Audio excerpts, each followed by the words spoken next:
You're listening to the voice of IWA Flip here on Interfed Radio. And the show must go on, especially here in the Bronze where things are booming and nowhere else. The activity in the United Nations League, thanks to this gentleman, has continued to turn heads and is continuing. It's moving on towards its second year, Scott. Is that where we're at now? We are in year 2. Yep. Nice, yes, nice. Well, welcome. Before I forget, I already brought you in without even introducing you. United Nations League Commissioner Scott Anderson is in the house and back with us. Thank you very much for having me. Oh man, you know what? In recording these shows, like I said, I do have off air with certain commissioners, with certain managers, and sometimes I forget that we're starting to record, so I just want to keep blabbing, man. I'm like, where were we at? It's like, oh my God, wait a minute, let me introduce him first. But you know what? We are having a lot of fun. I was just mentioning to Scott, you might notice some new graphics on the screen. As we move forward with these shows, we are trying to revamp, some of the graphics to relate, a little more to the leagues that we're covering. So, look around and you'll see some nice graphics floating around there that relate to the United Nations League. And as we move forward, like I said, if you have any ideas, reach out to either Scott Anderson or myself, and let us know. We'll gladly, take your ideas to mind and moving forward.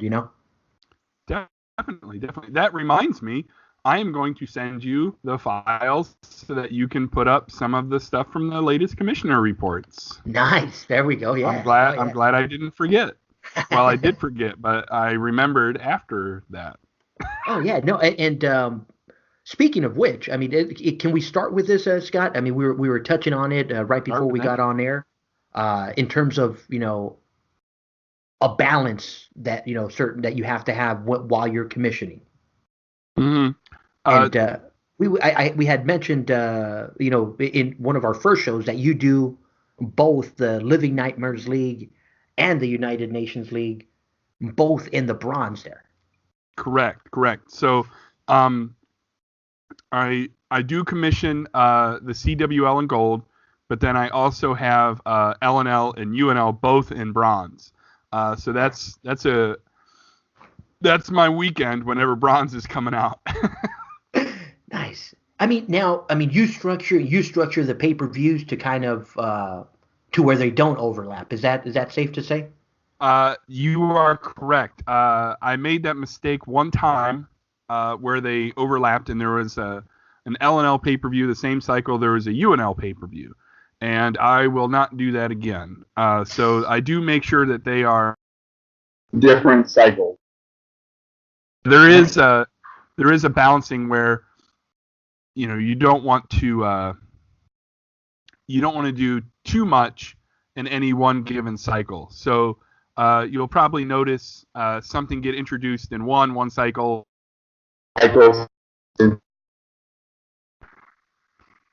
Yeah, and that just allows you to keep some kind of sanity.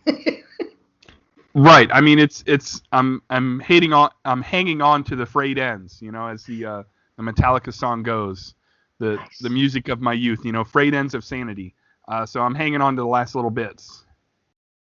Oh, nice. Now, now the United Nations League, I've gone on there. I mean, it's probably one of the top leagues there in the bronze. I mean, the bronze has evolved into one of the top federations here in the IWA with the emergence of the HRL, with the rejuvenation of the Revolution Wrestling League there. Obviously, the Living Nightmares League and the United Nations League there. With the elite status that they bring, have a lot of new managers migrating there, including myself. I would have to agree with that. I think obviously the most active is still gold, but I think bronze has upticked. I would say bronze is, to me, would just edge out for number 2 right now in terms of the number of leagues that are having a high level of activity. The leagues you just mentioned. Jade obviously has a big centerpiece league in the Lone Wolf League, but I would say overall, I think bronze has taken the number 2 spot. Yeah, I mean the Iron is making a nice push with what they Yeah, they got are. going on there with the Next League and the continuing you know Cage of Honor there. But Right. in Well, in not terms, and I mentioned it before, and I'm sorry to cut you off. XPL had that's the a other one. long time. I mean, great work over there. Uh, and the Dixon's United League is kind of trying to find their footing. I think they've got some good stuff going on there too.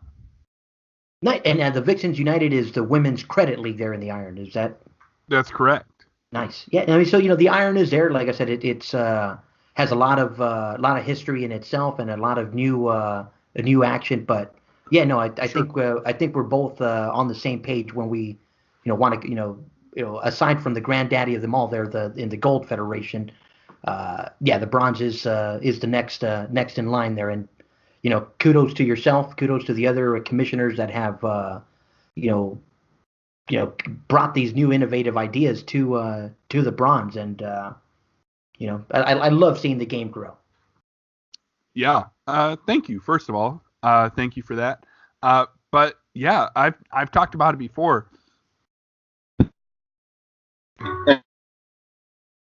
Bit of a bubble that's going to pop at some point, but we are up big time in card numbers. Uh, Particularly, I think in the leagues that are active, right? If that makes sense. Like the leagues, what we would refer to as dead leagues, are pretty much the same level of dead, but the leagues that are active, they're ramping up. I mean, you used to be able to get in the top 10 with 50 cards. Oh There were yeah, cycles where not 50 cards would hit you that number 10 spot. And now number 10 this cycle is 65. oh yeah, And and I and don't and, think and a it's league it. under 65 has been in the top 10 for 5 or 6 cycles. Wow, I mean, and it's interesting because generally speaking, as the holidays approach, activity tends to kind of dwindle down a To little bit, Wayne, just based right. just because of the holidays in itself. But yeah, so it is interesting to see activity, moving upward towards the holidays, and I think that has a lot to do with a lot of people coming back because there's a lot of new names out there. Yeah, I would agree. There are a lot of people who are back. There are a lot of people who are focusing their energies into making their league successful. And I mean, hey, it makes the IWA money, keeps us all doing what we like to do. So it's awesome.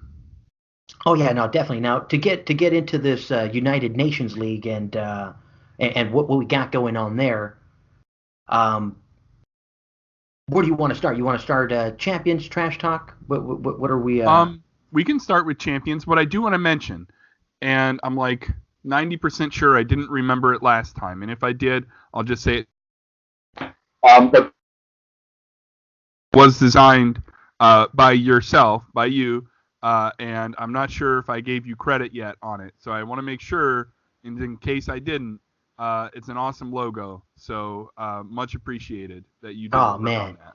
Now, I mean, I mean, I say this. I mean, I don't like to pat myself on the back, and I think I think one commissioner already told me, or one manager's told me, like, hey, you got to take credit. You just every now and then you got to stop being so freaking humble and just take some credit. And I definitely do take the credit, but I I like I said, it's just photoshopping stuff together. And like I said, the idea was yours because I mean, you told me, hey, this is what I'm looking for, and I just look for the right pictures and put it together, just Well, like just like the CWL logo, yeah. Well, in because fairness, it I did. I actually didn't. I had nothing to do with the CWL logo, even though I think it's awesome.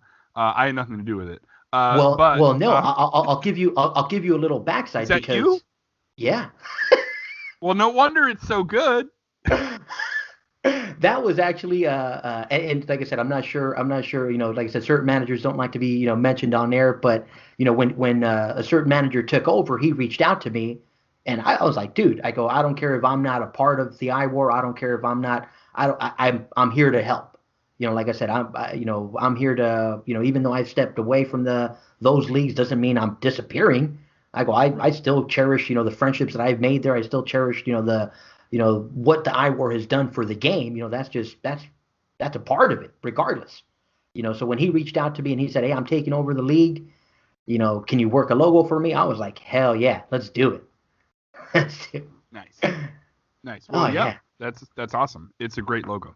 But to give you your proper due, I had some ideas, but for the UNL logo, but you took my ideas and made them better, and that was the final product, and it was better than I had envisioned it. So, Well, well, I'm glad it worked out, man. Like I said, yeah, I'll take it and say thank you. And like I said, whenever anyone listening, like I said, I'm here to help. If you guys need something, reach out to me. I'm very freaking forgetful. So if I forget, reach out to me. Just remind me.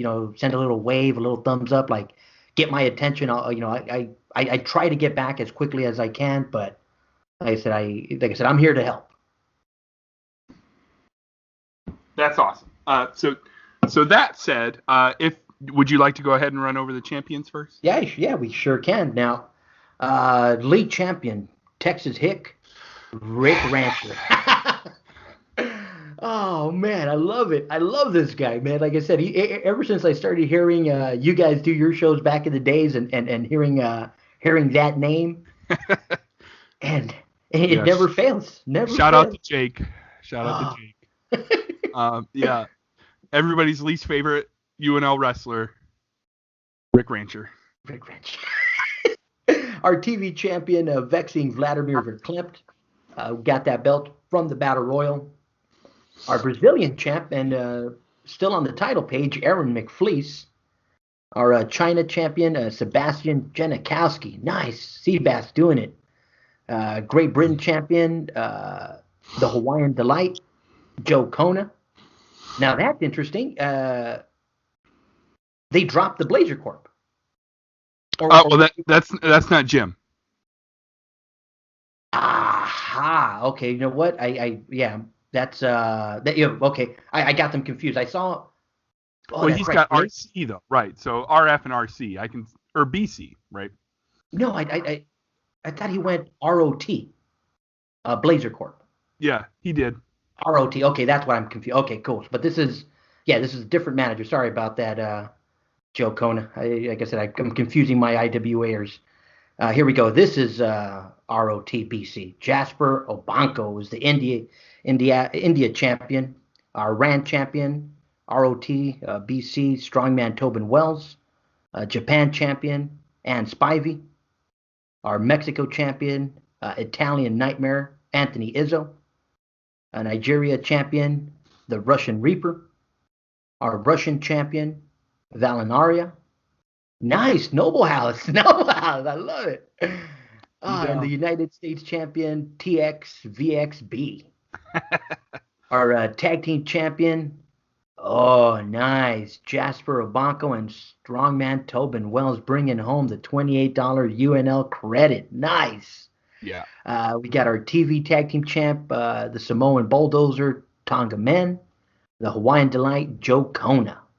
Our six-man champs, the Quebec Hitman, MRP, the Russian Reaper, and Naul. And rounding off our champions, the TV six-man champions, Texas Hick, Rick Rancher, Vlexin Vladimir Verklempt, and piggybacking off of Rick Rancher's success, this cycle, strongman Tobin Wells. Yeah. Well, Nice. strongman Tobin Wells, singles tag and six-man this cycle. So Nice. Now, to Jim. Now, did they give an explanation, or in terms of them slashing ROT? Have they joined that faction now, or? There, unless I missed it, I haven't seen anything about the ROT. Okay. Now, I mean, let's bring it into perspective. I mean, there are some managers that run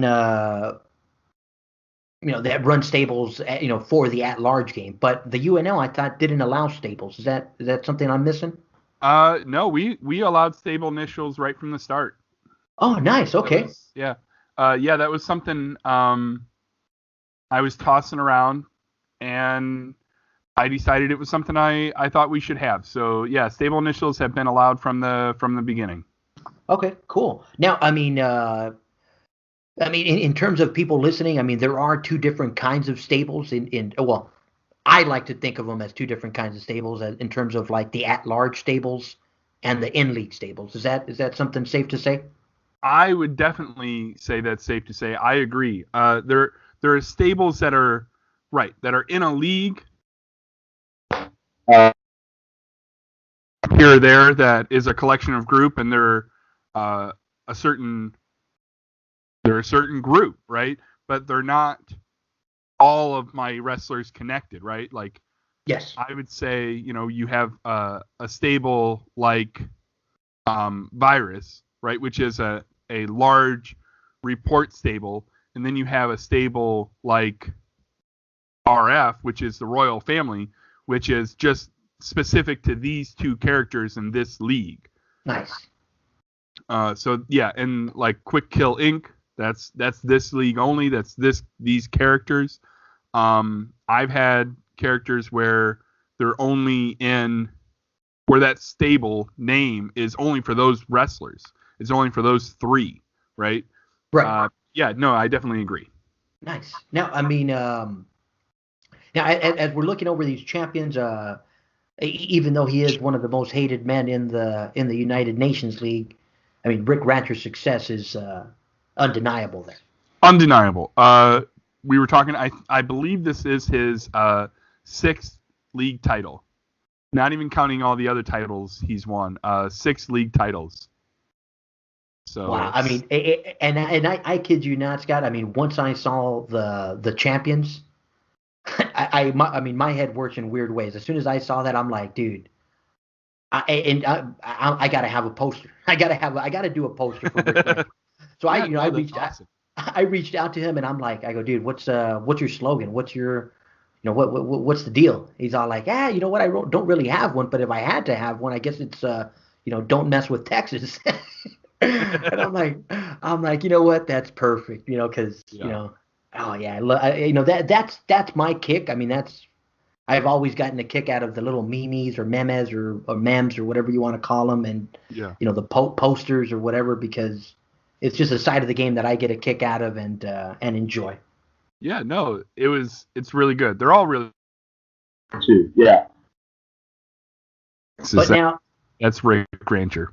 That's Rick Rancher. Oh yeah. Now, I mean, Rick Rancher is one of those iconic fighters here in the United Nations League, but we got a lot going on there, and I know our pay-per-view is a few cycles away still, but what's building up in the UNL that you can share with us? Well, we're nearing the end of the calendar year, which means kind of the awards time, right? Wrestler of the Year 2018 and all those kinds of things. I am heavily considering putting up some awards to be voted on our Facebook group. Maybe like Feud of the Year or Trash Talk of the Year. So that's a possibility. Other big things in addition to the pay-per-view. The pay-per-view I recognize. I realize the reality of who I am as a person when I get excited about imaginary wrestling. But there's just so many good stories that are building up right now. So the pay-per-view is a big headline.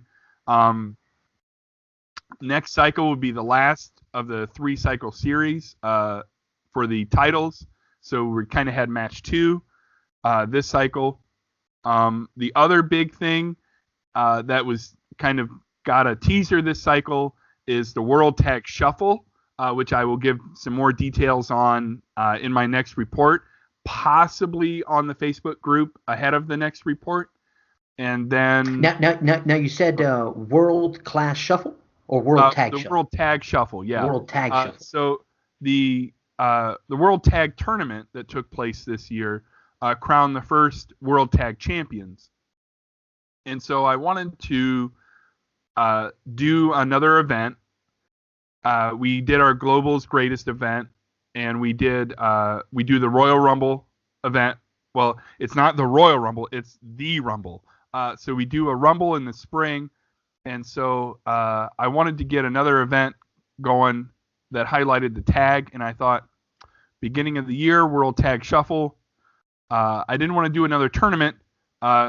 There's this silly notion that I like tournaments, but I didn't want to do a tournament. I wonder where that notion came from. I don't know. It's a baseless accusation, completely baseless. I don't have 5 tournaments running all the time, so I didn't want to do a tournament. So I wanted to do an event that highlighted our tag team wrestling and kind of took what we did last year and changed it up, made it exciting. So I'm excited to announce those details. You can probably gather from the word shuffle being in there what that might entail, but I'll have more details on that later. Beautiful, beautiful. Now, I know we, of course, I would love to believe that, the same people are listening, cycle in, cycle out. But just in case we do have some new listeners or someone that, just like, oh man, I'm not going to go back and listen to every show. Like, what's the name of the pay-per-view we got coming up? World Warfare 2. So World Warfare 2 was actually our very first pay-per-view that took place around December last year. And so I decided to bring that back. It's kind of our WrestleMania show. The Nice. World Warfare is going to be our big show of the year. So you really want to amp it up and put your best foot forward and have your biggest feud of the year highlight at that show. Nice. Love it. I love it. Now, we've gone on there and saying the pace of the UNL is kind of slow burning. It's it allows feuds to kind of work into the pay-per-view. In terms of the tag scene there in the UNL, coming into this the tag shuffle, what are some of the more dominant tag teams there in the UNL? Well, offhand, the very first tag team I think of has to be the Quebec Hitman and the Russian Reaper. He's won both IWA World and IWA US. So he's definitely a force to be reckoned with. I think of Blazer Corp, very strong tag team. Rancher and Verklempt, very strong tag team. Noble House, very strong tag team. At the beginning of the league, Naul and Valinaria, who are my characters, did pretty well. I don't think they've been on the tag team title page in a long time though. What? But yeah. Now I got to ask: are you challenging, or is it something that you've I definitely am. I'm challenging every cycle. The UNL has a strong tag team presence. That just sent chills down the back of my spine, and I'm like, don't tell me, like, why isn't he winning there? Who else is there? Well, if you want to find out who's there, like we mentioned during the Living Nightmare show, certain managers are exclusive to certain leagues, and of course, we're not going to get on there and reveal everybody that's there in the United Nations League, but I'm certain there's some managers there that are exclusive to that league in the bronze. Like as their only bronze league? Yeah. There are managers that I would say it's their only bronze league. I think we only have one manager that it is his only league. But everybody else you'll find some of these folks around. There's definitely a strong presence from a certain collection, but it's diversified. I think that's one thing that I would commend the UNL on, like outside of me and I is just that over the last say 6 or 7, 8 cycles, it feels like the league manager wise is diversifying a bit, and that's awesome to see. I like seeing managers coming in that maybe I don't have a lot of experience with, and I can get to know them. Nice, and I'll go ahead and say it, Scott. Like I said, I have no problem saying it. The IWAR and the Gold has done a fantastic job of bringing commissioners and managers together to work. So there are, it's nice to see that, outside of the Gold, that a lot of those managers have also, taken, to your leagues, to other leagues, to participate, because it's important to move the game forward, because, it's a big game. It really is. Oh, sure. I think, just to speak to that real quick, I think there's an accusation that gets placed on certain IWAR players that that they're I guess I just used it myself, that they're IWAR players and not players in the IWAR. I'm in a lot of leagues. 2 of them are in the IWAR, but the vast majority of my leagues are in other places. I'm in leagues in Iron. I have these leagues in Bronze. Like I would consider myself a person who enjoys and plays in the IWAR, but to say I'm an IWAR player would to me diminish the other leagues that I'm in. So that's and I think the changing of a guard is critical here in the IWA, and I think we're at that change right now where we have a lot of managers that do see the game moving forward and have decided to support one another in that way, whether it's the Generation Next League, whether it's the BBL, whether it's the UNL, whether it's the Living Nightmares League or any of the other limit leagues out there. A lot of the managers have seen that, hey, there are different places to play. Maybe I do need to change the pace, and I need to step aside or move away, or maybe I just want to go and support some of the action in the Iron, or support some of the action in the Bronze. So it's a beautiful thing to see now. Right. with that going on. And to that note, I do have to ask a trivia question. Uh-oh. Dun dun dun. What was that? That was my shout out to the GNL. I don't know if you heard that, but that was the sound of a beverage opening. So I want to say it's a beer because that's the answer on the Generation Next League, but yeah. I have a doubt that you're consuming. Are you enjoying an ice cold beverage? I am enjoying an ice cold beverage, and it's Drink one tonight, so very nice, very nice. I'm jealous. I'm jealous. Oh man, that's my trivia for the day. I love it. Like I said, oh man, while we're on those guys, like I said, hearing James and Wes do their show is phenomenal, man. I mean, those guys, keep me entertained. They, like I said, I'm gonna bring them on to do a kind of like a crossover show so we can kind of cover the Iron and just kind of have the general Iron show just to give everybody an inside look at the entire Iron division, or Iron Federation. So look out for that one in the near future with those two. Cool. And we might all be having trivia questions that night. We might all. Oh man! Now, the 6-man division we've talked about here in the United Nations League because it's a unique one, and I guess I'll say it like that because managers are only allowed to have 2 fighters. From what I can tell, not every manager's fighters are buddies or are friends. They have that right. A strained relationship between them sometimes. So it makes for that 6-man division to be an interesting one. Yeah. It is interesting. You do tend to see a what's the word I'm looking for? A coalescing of 2 managers. Like I would maybe put there's CC DeVille and Akbar and Rick Rancher and Vladimir Verklempt.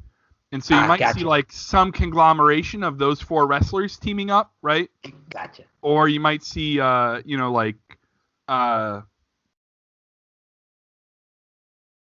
man. I lost my train. You might see maybe I need to put away my beverage. You see the royal family. They've won 6-man titles with Aaron McFleece and with Valinaria.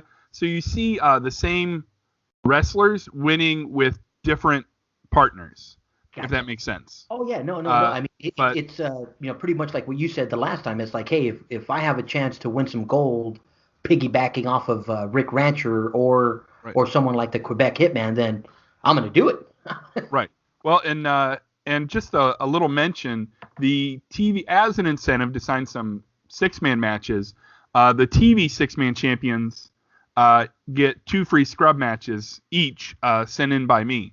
So this cycle, the TV 6-man champions, as you already mentioned, were Rancher and Verklempt and Wells. And if Rick Rancher needs anything, it's 2 scrub matches sent in by me. So so those 3 wrestlers will each get 2 free wins, which isn't a lot, but hey, 2 wins is 2 wins, Oh yeah, so I'll take them anywhere I get them. I'll take them anywhere I get them for sure. Exactly. Oh, So nice. a little incentive there, but yeah, I tend to see the same 2 managers working together with their 4 characters, if that makes sense. Yes. But I latched on to Quebec Hitman and the Russian Reaper, so we are far and away the winningest 6-man team. But all the credit goes to him for that because he's the one. Because he's a bully. Because he is boss. I just send him my strat, and I'm like, just tell me where you want me to place my hold, sir. I love it. Oh. Yeah. And so then I flow around whatever he's got going on. So nice. Yeah. Now, as we're moving into these next couple of cycles, where we're gonna round up the points total. Who's on top in the points total? Can you? I mean, obviously the list is there, but we can mention them on air just to give them their dues right before. The 6-man is pretty wrapped up, as is the tag team. Quebec Hitman and Russian Reaper, they just crushed it. I don't know how else to put it. And I latched onto them with my character Naul. They're pretty far ahead. The singles race though is pretty wide open. I would say most plausible to win are the top 4, who each have over 200 points.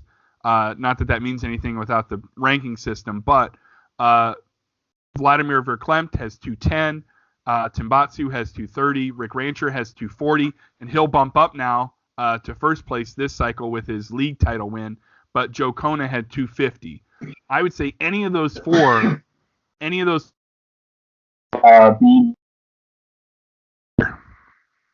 Now you mentioned the point system. Is it mostly in league stuff, or are they getting credit for report hits? Good question. They're getting credit for front page stuff. They're getting credit for commissioner title stuff, and they're getting credit for report hits. So nice. Joe Kona jumped like 16 a couple cycles ago for that elite championship. Congratulations again to the Hawaiian Delight. Right. Yeah. I mean, he won. He got points for league. He got points for bronze. He got points for elite. He got points for metro. So he just like shot up all the way to the top. Now, as you're saying that, is it something where if somebody were to bring home the world championship, he's going to lock in that number 1 spot? I wouldn't say you'd lock it in, but if you won world, you would be pretty high up. It's the way the system works, just to run over a couple of them real quick. You get 40 points for league, 10 for a regional. You get a few points for commissioner titles, but the IWA World is 120 points. So if you won IWA World, 120 points would. Let's look. The top 11 people have 120 points for the year. So if you got 120 points for one thing or one event, right, one title, that would shoot you up pretty high. Yeah, it's a big reward because that's a big deal. Oh yeah, Oh yeah. I mean, and you said 120 for that one. What was the elite reward again? Elite 60, Asianic is 60, bronze is 60, metro is 50. I'm not sure why metro is less, but that's the system I set up. Now is it accumulative? Because I know we've mentioned this where the elite champion is gonna bring home that metro most of the time. Most of the time they have. Like when Joe Kona won, that was 60 for elite and 50 for metro. Nice. Okay. Yeah. So that was a part of his huge uptick. I think actually this might be, speaking of that, I think this might be the first cycle that the metro and the elite are not the same. I was just gonna say, hey, I think this is the first one. Yeah, I think it is, because the first 4 were all the same, I think. I mean, which is good, because it's that mix that we needed to see. We needed to get that confirmation that it wasn't always going to happen. Right. And it's nice. I mean, because I think you mentioned it the last time. It's like, hey, if you think that a limit league is gonna get that reward all the time, then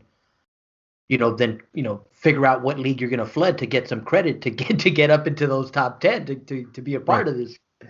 And yeah, that makes sense. That's the way the game navigates. It's the way the game flows because certain aspects of the game, like you mentioned, the at-large game or in those quote-unquote dead leagues, those managers have the top spots and they get a shot at the world title every single cycle. Right. I just want to say it like that because it's a different side of the game. Right. Well, the idea with the elite title is to have something for small roster players to shoot for. It so happens that over the last 6 months, the the limit leagues have more or less been holding almost all of the top top 6 for activity. That means that small roster players will win probably Metro. And it's just the top 6, not the top 10, Scott? I mean, unless that changes. Oh no, I'm not even gonna pretend to know, dude, because I'm so far out of that loop. I feel bad sometimes because people will ask me like a basic IWA question, and I'll be like, I don't know. Yeah. Like really? I am fairly confident it is top 6 only. Top 6. Okay, cool. Yeah, no, I mean, so that's it. It's like I said, I'm glad they broke that broke that sequence because it is fun to see a change of pace. Oh yeah, for sure.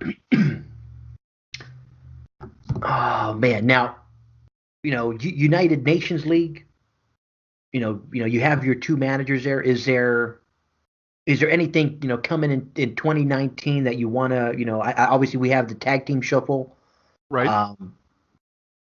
For those people that don't know, and I know Scott he doesn't want to say it, but the United Nations League does run tournaments and it's tournament loaded. Yeah, no, we do. Full disclosure, I run a lot of tournaments all the time because I love them. So. Oh man, and it's a beautiful thing. Like I mentioned the pace. Even though that tournament keeps the pace moving at a faster rate, but it doesn't really. I don't want to say it doesn't affect the trash talk, but it looks like it allows for the trash talk to just kind of keep that involved. Right. No. Definitely. And actually it's a good point you're making there. They're really, it's not that you can't mention it, but the global tournaments don't play. They're not a cornerstone of the trash talk, right? They're just something that is occurring while all the other action is taking place. There are occasional mentions and references, like I'm gonna beat you up because you won global tournament 15 and I was, and you beat me. But by and large, they're mostly separate. Right. Yeah. No. I that's the one thing as I'm looking at it. Those tournaments are in the background and they just they keep rewarding the managers that are there. Right. But they just keep moving themselves because there's so many there's so many of them. Right. Exactly. No, exactly. Right. They're just something to kind of reward players with some free matches, something that I enjoy doing. So it's just kind of a little cherry on top. Yes. As they say. Very, very well said. Very well said right there. Looking ahead, in addition to the World Tag Shuffle, in addition to World Warfare 2 taking place in January, I guess the next event after that would be one that I might mention is the Rumble, which I did mention earlier. That to the best of my knowledge has the biggest iCash payout in the IWA. This year in 2018, it paid, I'll double check, but it was, I believe, 1.7 mil in iCash. Whoa. Instant retirement, instant Hall of Fame. So what I did the first year is managers kind of buy in wasn't money, it was iCash. So it was 1.7. I used all the money that I collected all year. I didn't use any of the iCash that I as a commissioner received. And then your buy-in to the Rumble match was $75K. So I had all the money saved up that I hadn't used, and then all the $75K that managers paid in for their wrestlers, and all that added up to 1.7 mil. And I am chiefly confident that we will hit over 2 million for this year's Rumble. Nice. Now, Scott, it's interesting you say that, and in terms of commissioning and getting ideas, to different commissioners on how to use iCash. Yeah. Because I mean, not too many, use it. Not too many really, require it for buy-ins because, a lot of, maybe a lot of managers aren't ready for that kind of participation. But in a limit league, it's actually something to think about. You could actually have a large payout if you require managers to pay in iCash or buy into it. Right. Which, I mean, let's face it, we're not using that iCash for anything. So, buy into a event and then give out the collection as a reward. Not to sidebar too heavy, but the UNL has actually built up its iCash because I was going to give that to the winner if an UNL wrestler won the hardcore title, the IWA hardcore title. That would be the in-league reward is all that. Nice. But we're up to past 1.5 mil right now. So I'm going to actually start using that. I'm going to get rid of that, and I'm going to start using it. But in the CWL, I save up all my iCash, and then the winners at the pay-per-view split all the saved up iCash. So all the winners at the last pay-per-view had like 37,000 as a bonus payday, right, for winning Nice. at pay-per-view. So that's kind of how I use it there. Now, in terms of, I remember this from back in the days, and I don't remember the IWA doing it again. I mean, I haven't seen it recently, where they would have like a wrestler auction. I haven't seen it recently, but I remember. You know what? A manager was willing to let somebody take over his wrestlers last year. That's the last one I remember. He was supporting a cause, and I'm sorry it's slipping my mind what cause he was supporting, but he was willing to kind of sell his wrestlers, I think. Interesting. Okay. Yeah, no, I mean, I remember the IWA used to do something like that where, they would have like a wrestler start at 50-0, another one like at 100-0, maybe around that range, and then they would just have a bid. So they would say, all right, cool, we're gonna go ahead and auction off, Fantasia, and Fantasia Right. is gonna be 100-0. And he's going to start in our league, So I mean, maybe something to consider down the line, especially in a small league like that, where have somebody retire a fighter and start up with someone new. Right. No. Now that you mention it, that does sound vaguely familiar. I think I do remember something like that from way back. I mean, we're talking like when I was a kid in the late 90s. I think Right. they did something Yeah. like that. Yeah. Where I don't remember it recently. I mean, obviously, you got better records on that end, but I'm curious to see it now with the development of these new elite leagues and the limit leagues where it would work because, like, could you imagine somebody auctioning off, a record of 100 wins to start off in the GNL, or right. and obviously the commissioners would have to agree to that, but just to get that kind of a head start, or a boost in a small league like that. It would be a cool event. Yeah, so something else to think about. Now, I mean, there's just so many ideas. I mean, we could sit here for hours, especially if you got your magic juice and we're be like, what else do we want to do with the IWA? Right. Oh man. Now, in terms of the United Nations League, Scott, any last words, any last thoughts coming to mind? Uh, well, just quickly, if we want to run through the trash talk, I don't know if Oh shoot, how, like how much over time we are. no, we still got plenty of time, man. Yeah. Go ahead. Like I said, I think I'm getting thirsty over. I think I'm like, let me see if I can get a drink. Yeah. But I got my water here. I'll settle for my Mhm. water for now. Okay. Um, well, it seems like the feud between American Pride Jack Edison and the Panama Playboy Shane Cole is heating up. I think they're gearing up for a match at the pay-per-view. Last cycle, Jacob Vandenberg beat up Tobin Wells with a little bit of a miscommunication, I think. But this cycle, Blazer Corp got one back on Jacob Vandenberg, who is our cover this cycle. Nice, sporting And the Michael Jackson red jacket. I love it. I mean, it's a good look. So Jacob Vandenberg got taken out. Excuse me, got taken out this cycle by Tobin Wells and Jasper Obanku, and Quebec Hitman. Always good stuff.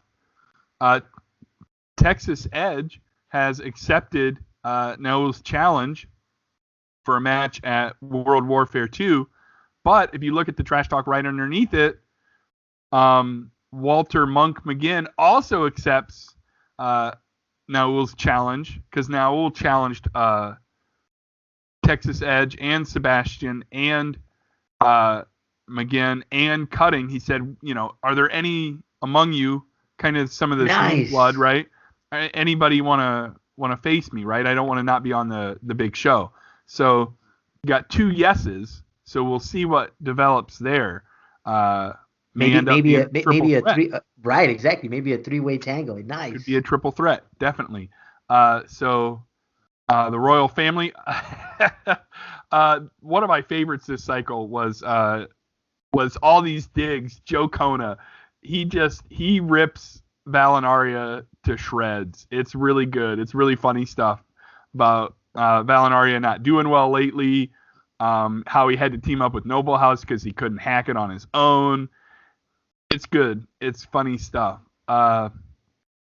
Akbar and CC DeVille continuing to get ready for this match against Rick Rancher at the pay-per-view, where they get to pick Rick Rancher's tag team partner.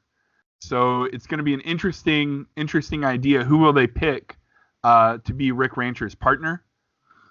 Aaron McFleece still trying to kind of come to grips with having lost his money.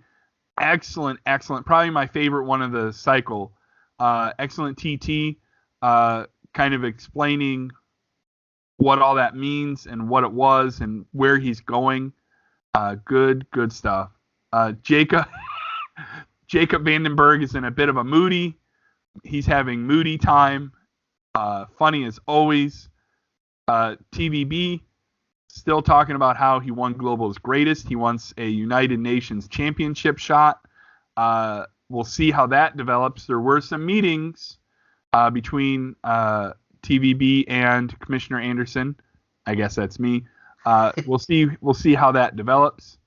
Valinaria doing his stairs run. Valinaria, for those who are new to following the UNL, he calls himself Mr. 24/7 because wrestling is all he cares about.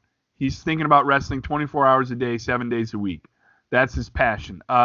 Think like Kurt Angle amped up to 11. So he's doing his stairs run.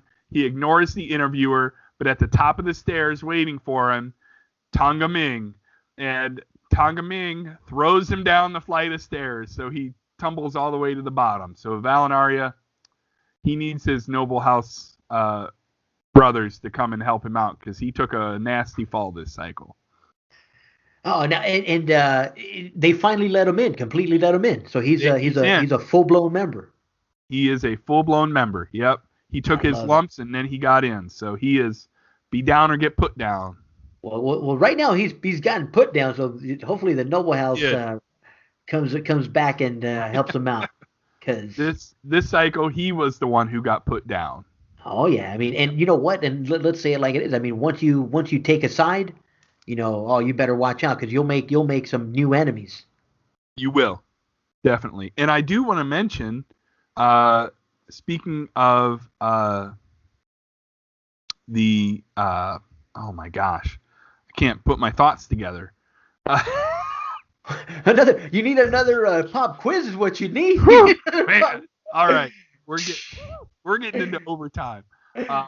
Something that I just thought about was the card count was up again this cycle with our bonus scrubs. So we had talked on air or off air, excuse me, about how the cycles run kind of up and down due to the way the match deal is structured, where every other cycle, if you do a match deal, you get 40 scrub matches instead of 20. So this was an on cycle, and we had 86 cards, and Jade dropped today, the day we're recording, and the UNL once again is in the top 6. We were number 6 this cycle. Nice, congratulations. So that's pretty cool. Yeah, thank you. Oh yeah, no, and again, I know I had my confusion with which league had what deals. Like again, there's a lot of great deals out there. This is one of those deals where you can have an off. I don't want to say have an off cycle, but it allows you to kind of makes it a little easier on your pockets. Is that a nice way to say it? Yeah, that's a fair way to say it. Yeah, you still get the same amount of matches, without really grinding into your pocket. So right, definitely worth the match deal there. For sure, I would argue that. Yeah, there are some good match deals out there that don't require you to spend any more, and there are some good match deals that give you a lot for a little more. Ours is a case where you get a lot for the other side. A match deal, and then you get 40 instead of 20. So. And just cross your fingers that during the off cycle you get at least 50, so the tag team gets a bonus. Right. That's what I would like to get to. I'm not sure if that was a conversation we had, but yeah, I would like to get to where the UNL, even on an off cycle, manages to get 50 cards just to get the tag team champions that credit. But hey, if we can hit 85, 86 cards every other cycle, I am a happy man. I mean, that's pretty good. Oh yeah, that'll definitely work. Definitely. Now, we mentioned we were mentioning off air how because it's such a tight knit group there in the UNL, certain matches have a bigger impact. Even a smaller match, can mean a lot to a certain manager. I had the privilege to have on Shane Cole, who runs the Playboy there in the UNL, and he was he was going ballistic. He was just like, dude, I beat him. I beat Tonga Mang. Yeah. And just that excitement, Scott, is something that I enjoy about the game because, like we mentioned, certain managers play in certain styles. Certain managers have different different things that get them pumped up. Like I've gone on there saying, if I win a regional, I get excited because I'm not really expecting to make the big report. I'm just having fun with it. It'll help my angles out. And in hearing Shane's reaction to beating someone as good as Tonga Mang, it was nice. It was one of those things where you're just like, I was actually kind of proud of him. I was like, hey, way to go. It's awesome, man. And he's gonna, he may not be in a feud with Tonga Mang at the moment, but in the back of his head, this match, was like a pay-per-view match for the guy. Right. Well, it's one of those cases where because there are a lot of managers, but you have a 2-wrestler limit, there aren't a lot of wrestlers. So if somebody coming in pretty new, like Shane's still pretty new in the league, it's his like 3rd cycle, I think.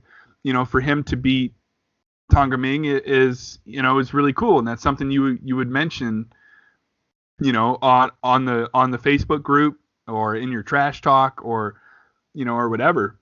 It's like scoring a big win. Oh yeah. It's like a new guy on scene wins a big match on Monday Night Raw against one of the main event guys there. It is a big deal. It's cool. So good for him.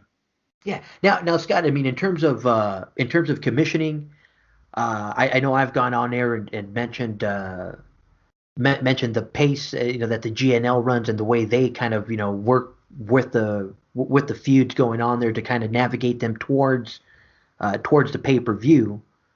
I mean, someone like Shane who's new to the UNL. I mean, how do you initiate? How do you make it to where he kind of fits into? Do you try to squeeze him into the immediate pay-per-view coming up, or do you kind of just let him kind of? Go ahead. Oh, no, I was gonna say, or do you just kind of let him work in first, and then build up to something? I would say the best answer I could give is that the UNL, we only have 3 pay-per-views a year. There was kind of a summer special, but that was just kind of a runoff. We called it Tuesday night's main event, just to because we had so many feuds running, and the pay-per-view is like 4 cycles away. So we did a little not a pay-per-view, but a little mini show, right? It only had 4 matches, but we only have 3 pay-per-views a year. So Shane is running that feud. And they're like, I'm going to fight you. Let's fight in this match. And I'm like, that's awesome. Let's build it up. Let's sign it up for the pay-per-view. The pay-per-view is X number of cycles away. Just be active, trash talk each other, and take 3 cycles to build that up. Nice. Okay, cool. So I would say that the UNL runs, in many ways, a very similar format, in that notion of, you have time, right? We, all due respect to the managers who run, or commissioners who run a very short time frame.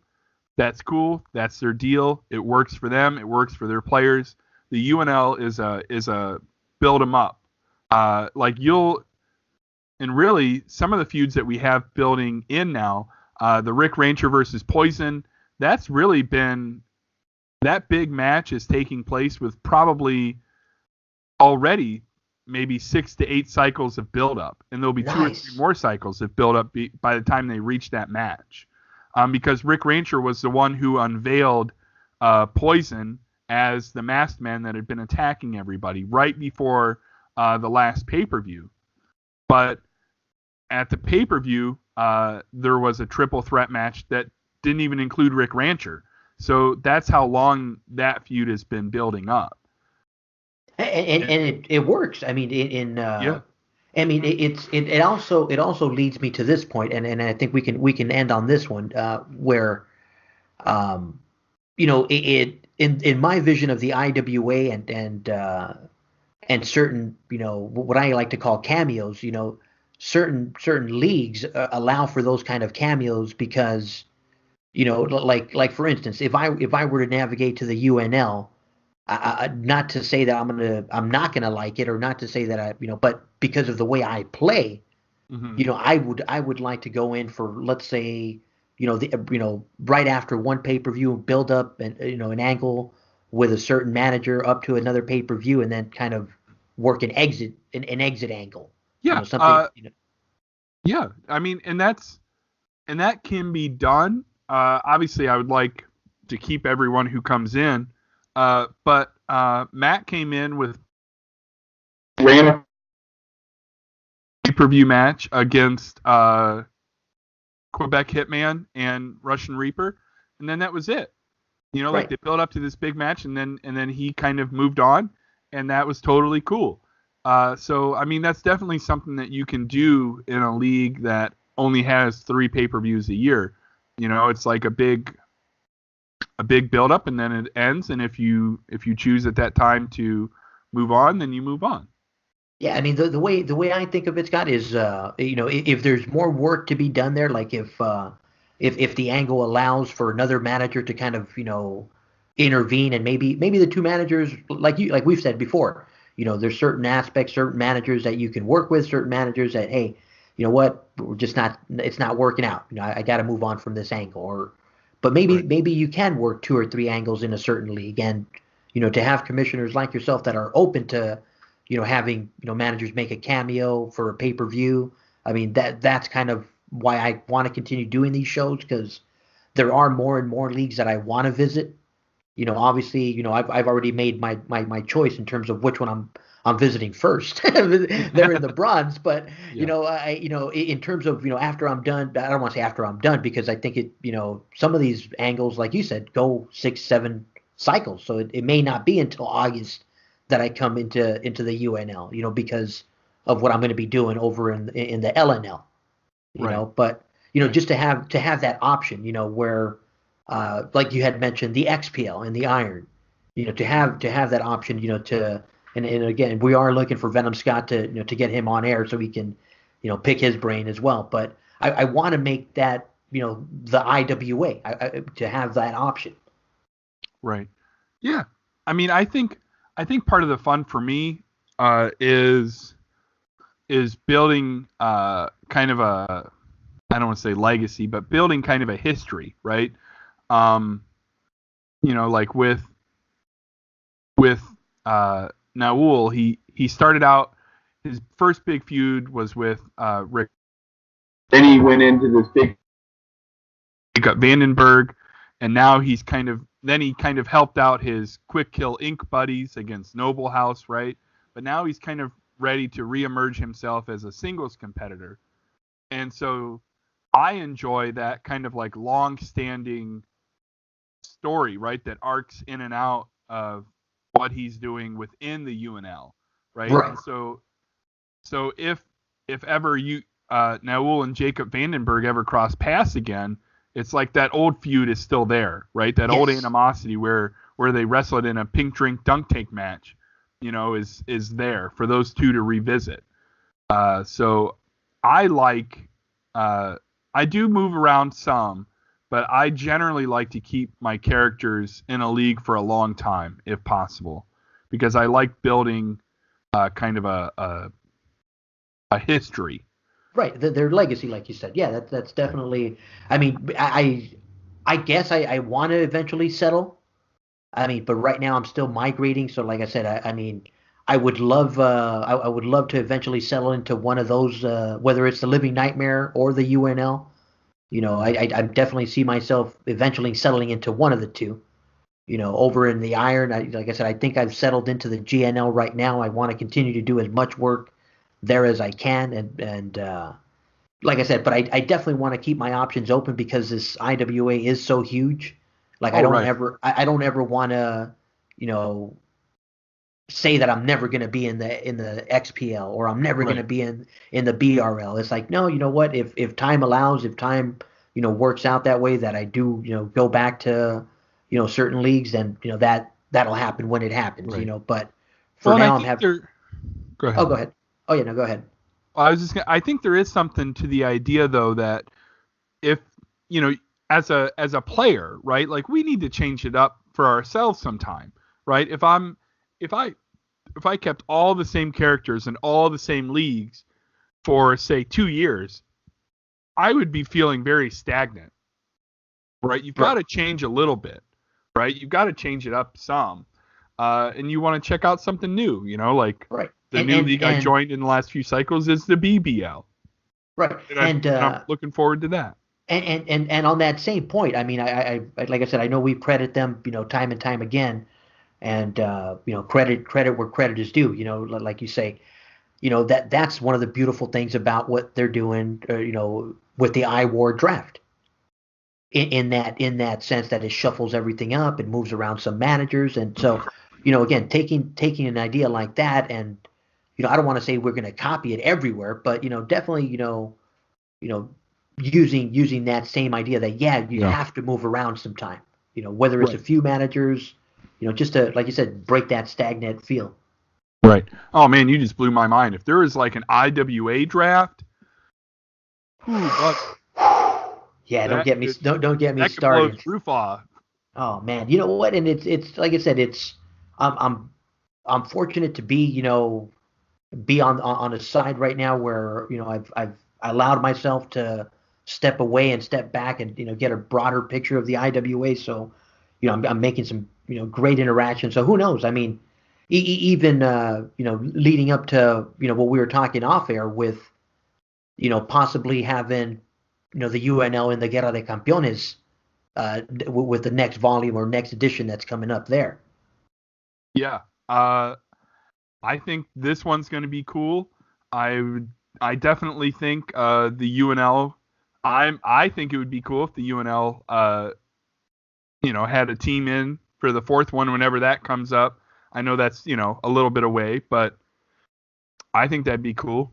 Oh yeah, no, I think the IWA is moving in a positive direction, and I think getting some more light on all these leagues outside of what's already highlighted. I mean, is allowing us to grow even more. Definitely, I agree. You are doing some wonderful work, sir. Thank you guys. I mean, like I said, I can't do it without you guys. Like I said, even though I was interviewing Michael Giuliano yesterday, and I told him, I go, man, I should be working on my J trash talk right now, but if I have if I have a chance to record, I try and record as much as I can, because that, to me, that's critical to move these shows forward. So yeah, there are some times where I have to set aside some of my trash talk time, and as I told you, I go, it actually moved my whole trash talk, delayed it into the mid of the night when I'm at work, and next thing I know, I haven't even sent in my strategies, and I'm like, oh man. So yeah, it throws me off sometimes, but it's part of the game. So I'm gonna blame all the people I'm interviewing for my lack of focus on the stress. Oh man. Oh, that's good. Well, you've been listening to Scott Anderson, the commissioner of the United Nations League. Like I said, as we move forward with these shows, Scott, like I said, I'm gonna get myself a little more wrapped up. I think we are trying to get a couple, try hosted shows. So we have reached out to a couple of the managers there in the United Nations League. So hopefully, the next couple of shows we have a try hosted show to make it a little more interesting on here. Yeah, hey, that'd be cool. Oh yeah, moving forward, like I said, speaking of which, because Jake, I think the last time I talked to him, he said he owed you 10 shows. That means plus the 3 that we've done. So he's at 13 shows. So we're going to put his tab at 13 shows that he owes you. Yeah, I think Jake has to declare bankruptcy, because he's never gonna be able to make all those up. Oh man, I know. We're still going to give him a hard time about it. Yeah. One of my favorite people in the whole world. Every few weeks I ask him, I'm like, hey, you want to do a record together? Yeah, man, I do. All right. Tell me when to do it. It's like your adult friendships, right? Where you're like, hey, we should hang out. Yeah, we should. When are you free? We're never free at the same time. Oh yeah, it's just, you know what, you forget about how easy it was when you're growing up to just have all that free time, because life hits you like a ton of bricks, and you wonder where your free time goes. Right. I mean, I just have siphoned off all of my other hobbies, and so now this is what I do. So when Jake is willing to siphon off all of his other hobbies, then he'll have time to record. But until then, it's okay. He's still one of my favorites. Oh yeah, no, I've already told a couple managers, I go, yeah, if I ended up getting a console again, I'd be done. I'm a game addict, so I've given away all my, I gave away my Xbox One, I gave away my old PlayStation 3. I was just like, it's done. I'm over with gaming. I didn't want to break a control over somebody's head. Another pop quiz. You try to sneak that one in the background. Look at that. I caught that one, man. That's right. What? What? That's like that pop quiz 10 minutes before the bell rang, man. It's like, wait, what's going on here? You can't. There's not enough time. Oh man. Well, Scott, like I said, I'm going to go ahead and sign us off right there. Like I said, it's always a pleasure to have you on, and like I said, for those of you guys listening, keep tuned in. We'll keep having these review shows, and we'll keep making it more interesting for you guys.